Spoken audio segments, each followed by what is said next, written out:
शेतातली मोटर चालू करण्यासाठी आकडे टाकीत होतो, पण डायरेक्ट 420चा करंट बसला. आणि तर नमस्कार मित्रांनो, मी तुमचा मराठी फार्मर. मित्रांनो, आज आपल्या बुडक्यांना आणि मकाला पाणी द्यायचं होतं.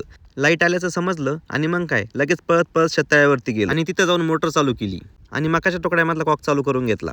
तेवढ्यात एक वाळलेलं आंब्याचं झाड दिसलं. त्याला म्हटलं पुढच्या वेळेस येताना तुला नक्की पाणी घेऊन येईन आणि पाणी पाहिजे. आणि वावरात जाऊन बघतो तर काय पाणी अगदी बुद्दू बुद्दू पडत होतं. म्हटलं अरे यार, एवढं दमानीचं पाणी पडलं तर एवढं भरणं वाढण्यासाठी मला 2 दिवस लागतील. तेवढ्यात मामा आले आणि त्यांनी सांगितलं की भाऊ व्होल्टेज कमी आहे, त्यामुळे मोटर कमी पाणी मारती, चल मी तुला व्होल्टेज व्यवस्थित करून देतो. त्यांनी लगेच बांबू हातामध्ये घेतला आणि वायरी बदलायला सुरुवात केली. मी म्हटलं मामा मी बदलू का वायरी? तर मामा बोलले राहू दे, तुला नाही जमायचं घेशील करंट लागून. मग काय मामानेच व्यवस्थित वायरी जोडल्या आणि म्हटलं जाय आता मोटर चालू करून बघ. मी पण लगेच पळत पळत गेलो. सुरुवातीला फ्यूज टाकून घेतली आणि मोटरचं बटन दाबलं, पण तरी पण मोटर कमीच पाणी मारित होती. मग म्हटलं अरे यार आता काय करावा. तेवढ्यात आठवलं, म्हटलं अरे यार आपल्या मामाचा मुलगा खूप विचित्र आहे, तो याच्यावर नक्की काहीतरी पर्याय शोधेल. मग काय काढला फोन आणि लावला त्याला फोन.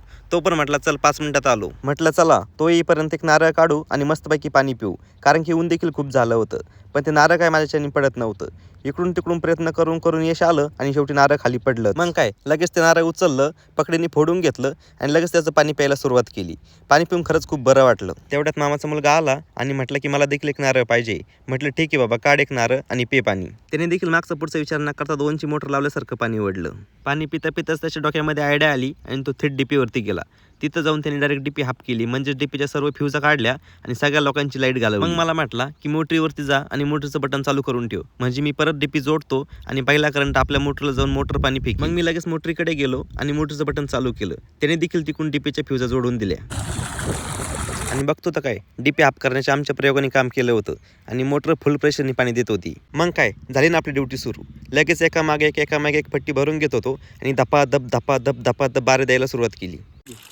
तेवढ्या त्या पाईपात कॉक निसटला. अरे यार म्हटलं याला पण आताच निसटायचं होतं. मग लगेच तिथून एक काडकी उचलली आणि थेट जोगाडू पद्धतीने येवल बंद करून घेतलं. फायनली हे तुकडं भरून झालं. मग काय लगेच वरच्या तुकड्याचं फिल्टर खोललं आणि वरच्या तुकड्यामध्ये पाणी चालू केलं.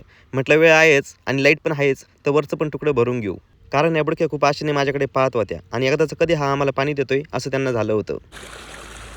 फायनली आज दिवसभरच काम आवरलं होतं. मग काय काढली लगेच गाडी आणि निघालो घराकडे. हे शेतकऱ्याशी पुन्हा भेट होण्यासाठी फॉलो आणि सबस्क्राईब करून घ्या. बाय.